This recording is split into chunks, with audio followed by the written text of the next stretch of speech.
In the rain-soaked streets of Seoul's Old Quarter, power means nothing when the past comes calling through the lips of a stranger.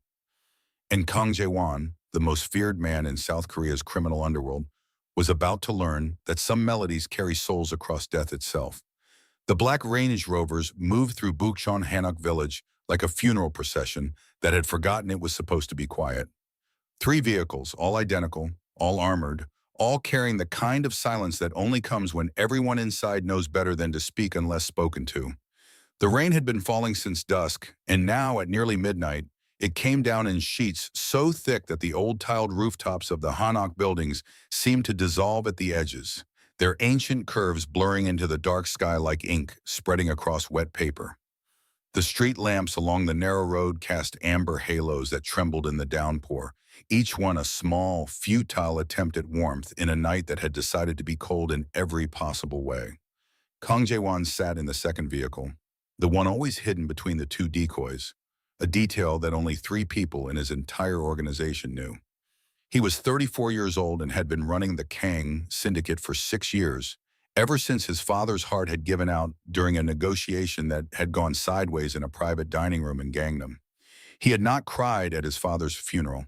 He had not cried in years. The men who worked for him called him Sheolin behind his back, which meant Iron Man, and they meant it as a compliment, though Jae-won had long since stopped caring what they called him when he wasn't in the room. What mattered was the work. What mattered was the empire.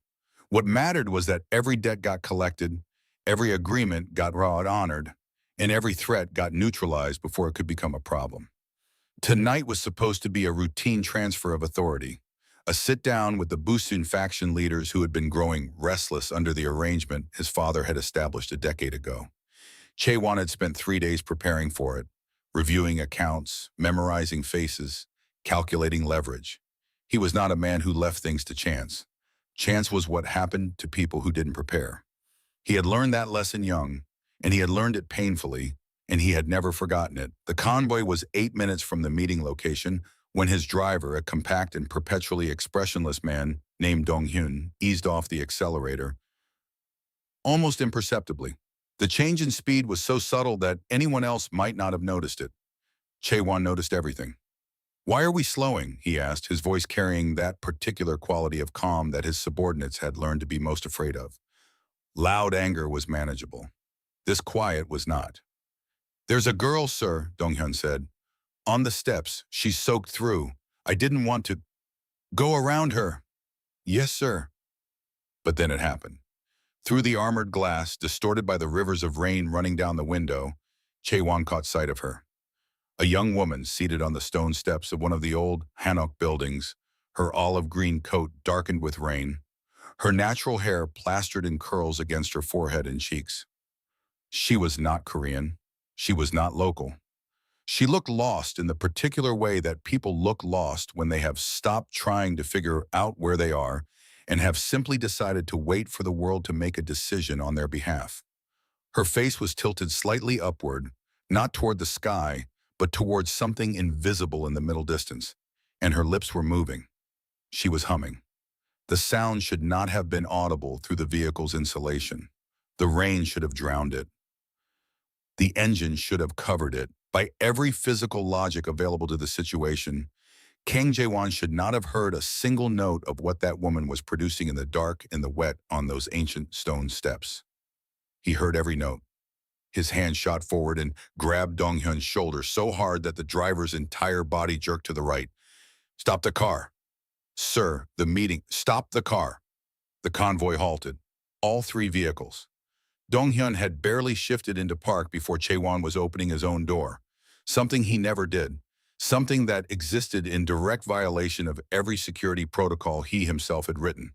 Behind him, he heard the controlled scramble of his security detail reacting to an unscheduled stop, heard someone say his name in a low, urgent tone, heard the sound of doors opening as his men moved to form a perimeter around something they didn't yet understand. Chae-won stepped out into the rain without his jacket, without an umbrella, without any of the armor, physical or metaphorical, that he wore as a matter of survival. The cold water hit him immediately, soaking through his black turtleneck, plastering his dark hair flat against his forehead. He didn't notice. He was already walking toward the steps, toward the woman, toward the sound that was doing something to his chest that he had no clinical or organizational framework to describe. She was humming jajanga, a lullaby.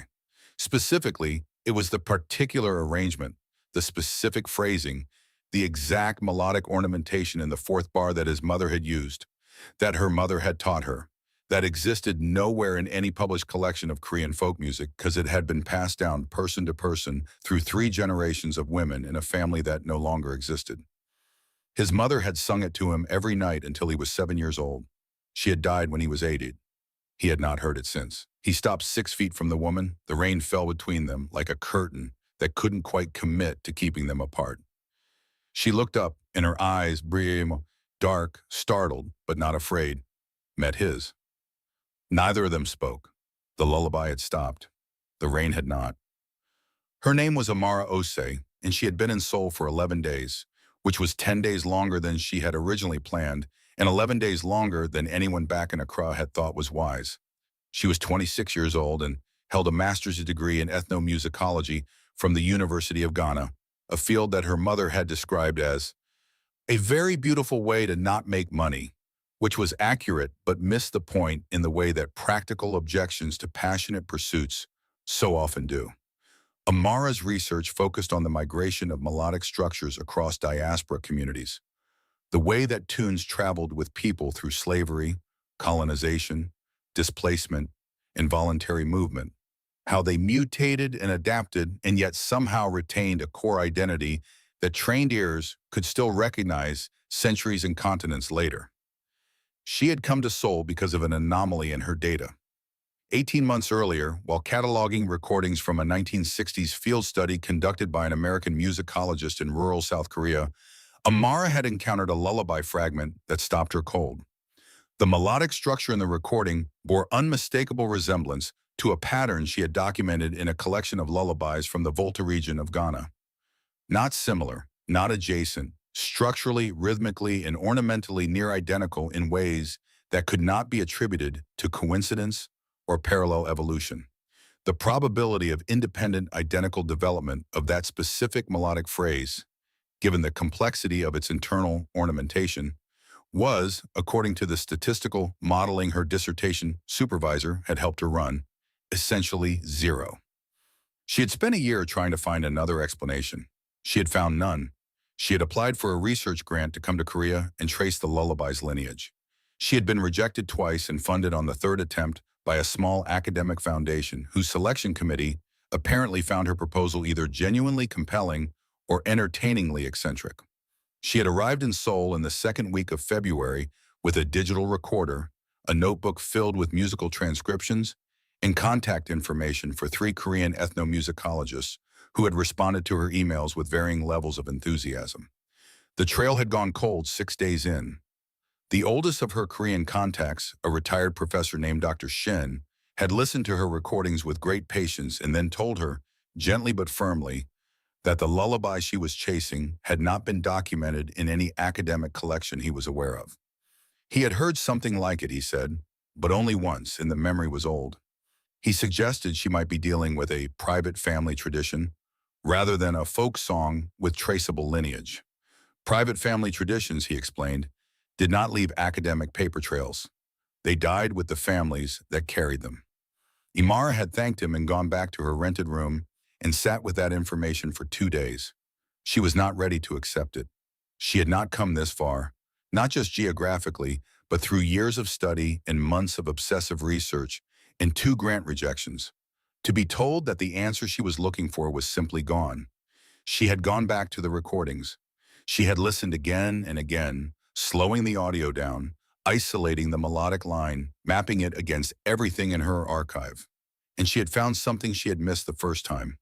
In the background of the 1960s recording, barely audible beneath the primary subject, there was a second voice, older, singing the same melody but with an additional ornamented phrase in the fourth bar that the primary singer did not use.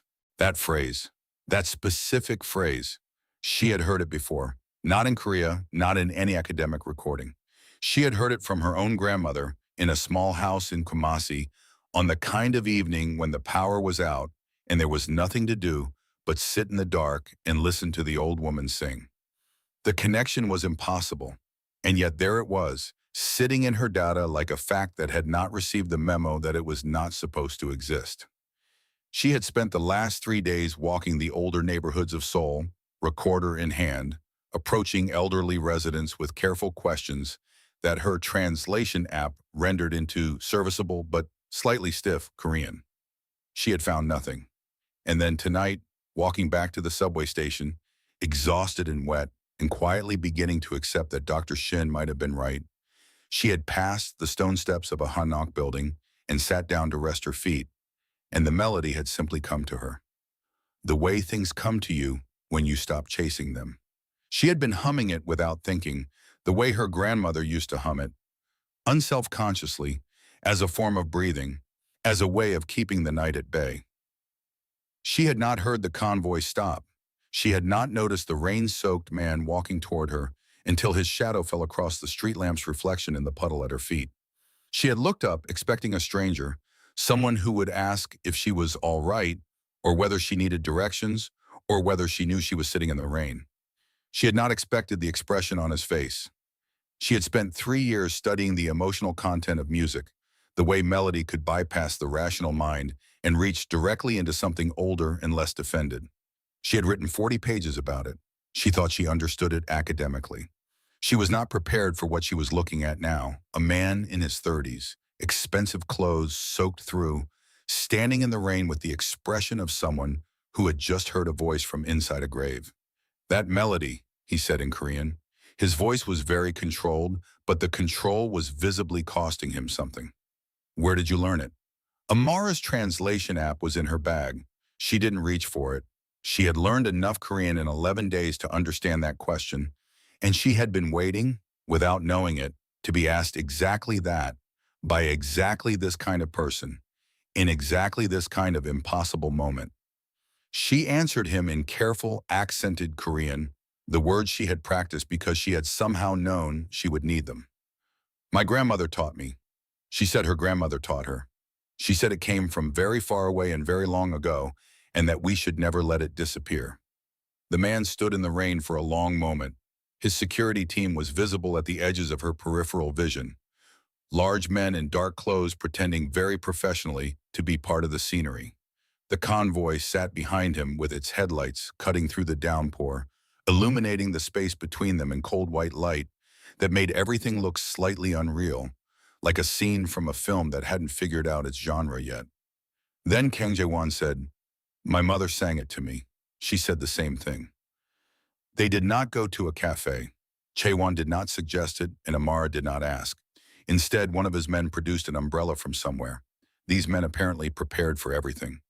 And Jae-won held it over Amara's as they walked, without discussion, to the covered wooden veranda of the Hanok building, whose steps she had been sitting on. The building was closed, its darkened interior visible through latticed screens, but the veranda provided enough shelter from the rain that they could stand without drowning. Donghyun remained with the vehicles, the security detail repositioned. The convoy waited with the particular patience of people who understood that schedules existed until they didn't. The meeting in Busan would have to wait. Chae-won had sent a one-sentence message to his coordinator. Delayed, confirmed 2 hours. His coordinator, who had been with him for 4 years and had learned to interpret minimalism as its own kind of instruction, had responded, understood. No questions, no pushback. This was one of the things Chae-won valued most about the people who work for him, their capacity to recognize when something had shifted without being told what it was or why. He didn't know how to explain what had shifted. He wasn't sure explanation was available. Standing under the veranda with this stranger, this rain-soaked researcher from a country he had visited once briefly for business, Chae-won tried to locate within himself the version of his personality that handled anomalies. He was good at anomalies. Anomalies in his world usually came in the form of unexpected resistance, betrayal, or opportunity, and he had developed a systematic approach to each category.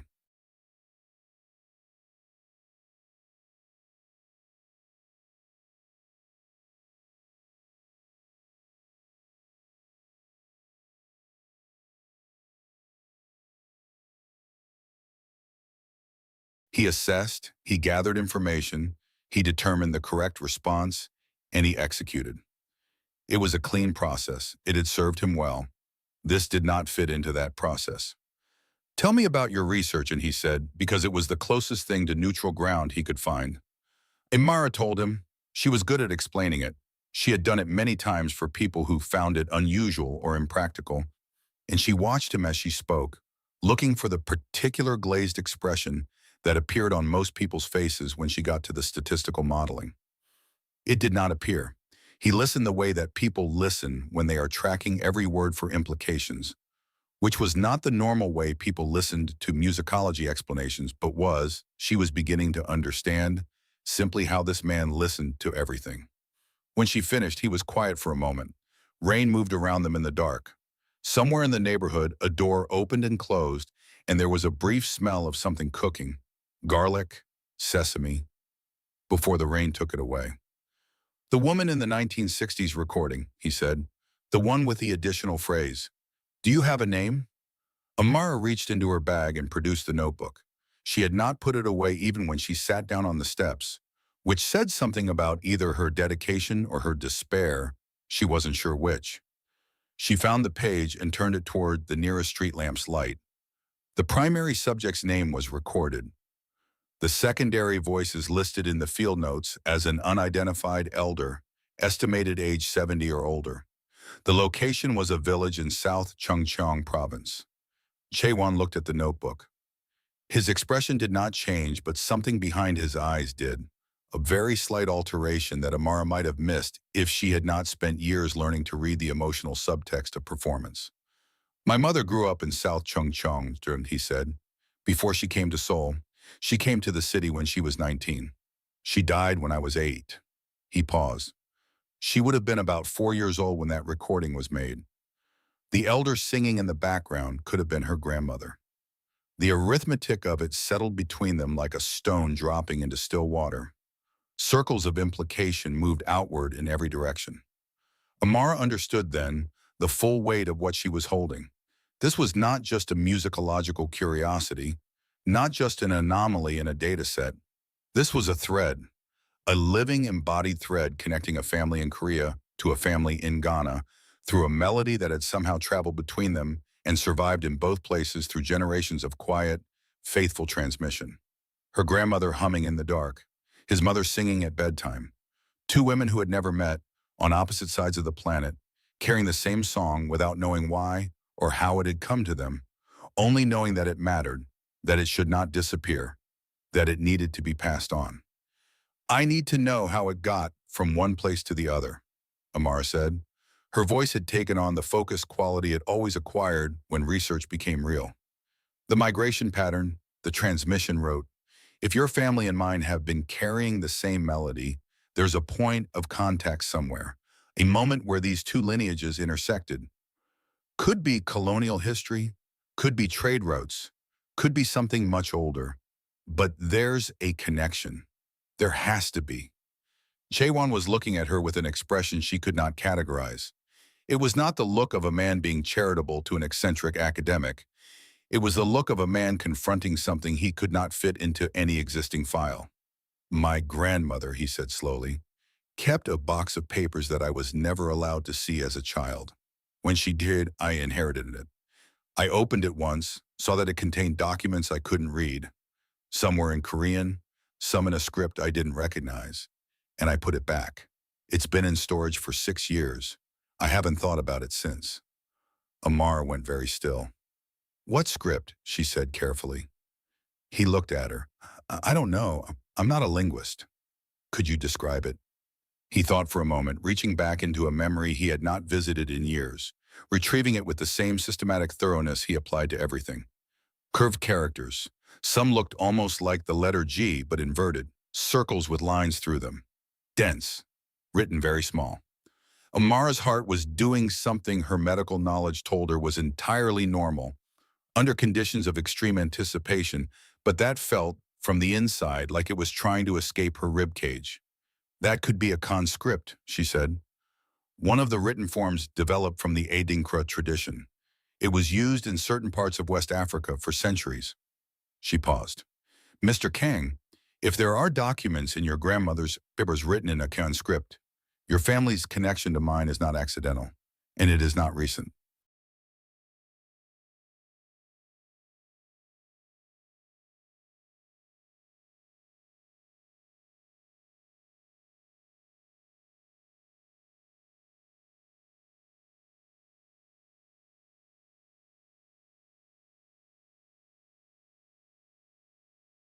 The rain, as if on cue, intensified, drumming against the Hanok's wooden eaves with a sound like applause from something very old. The box was in a climate-controlled storage facility in Mapogu, 40 minutes from Bukchon. They went there at 1 in the morning, Chewan in the lead vehicle, and Amara, by an arrangement that neither of them had formally articulated, but both had simply assumed, in the seat beside him. Donghyun had the professional grace not to react to any of this.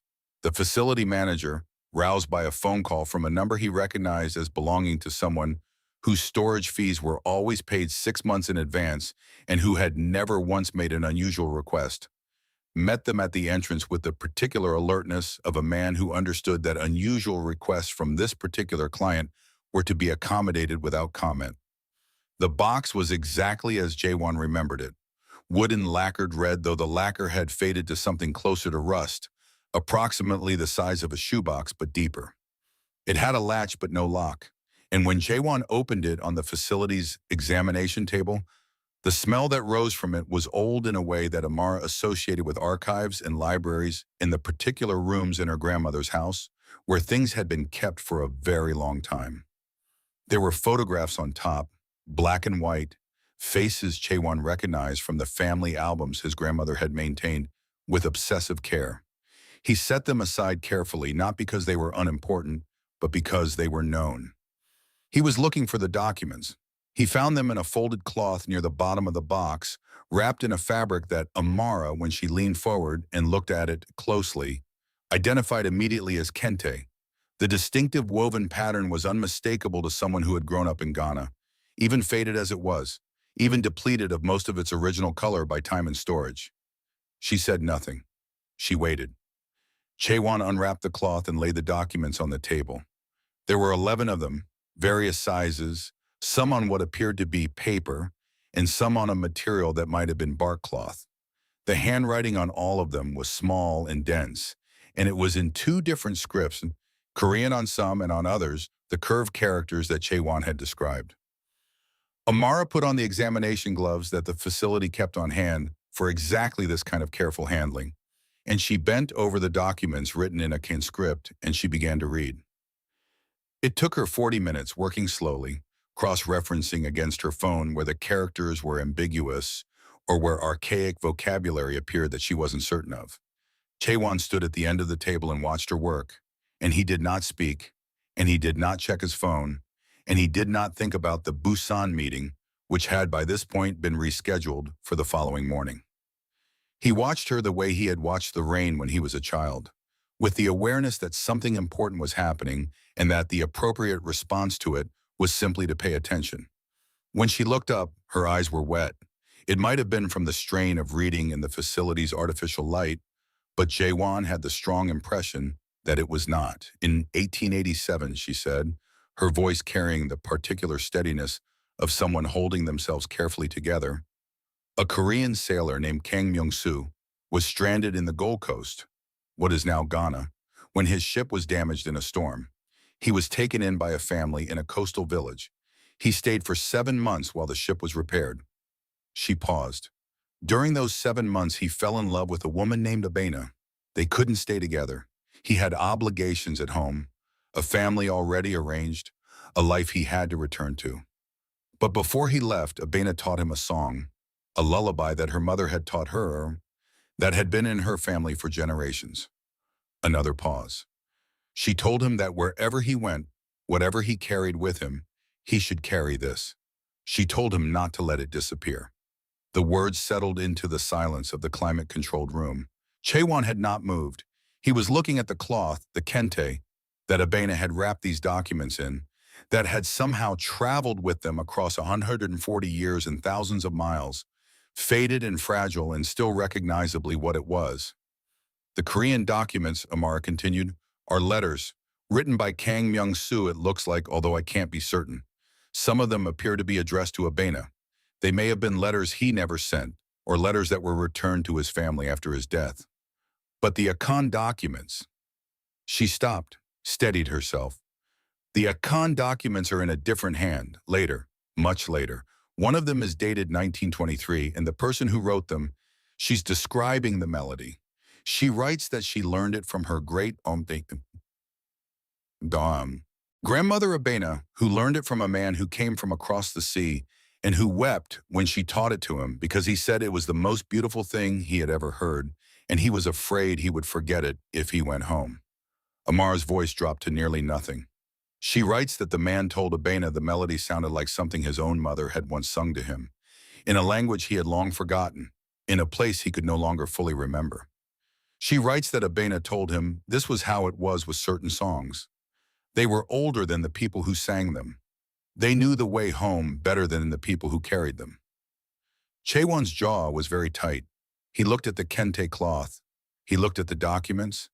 He looked at the woman standing across the table from him, this stranger from Ghana, who had sat on wet stone steps in the rain, humming a song that had traveled from her great-great-great-grandmother to his great-great-great-grandfather, and then somehow, through generations of faithful mothers singing to children in the dark, all the way to him. She's still keeping her promise, he said. His voice was not entirely controlled. It was the first time in longer than he could remember that it hadn't been. Abena. She told him not to let it disappear. My family didn't let it disappear. Yours didn't either. Amara looked at him for a long moment. The fluorescent lights of the storage facility were not romantic. The shelving units full of labeled boxes and the institutional linoleum floor and the faint hum of the climate control system were not romantic.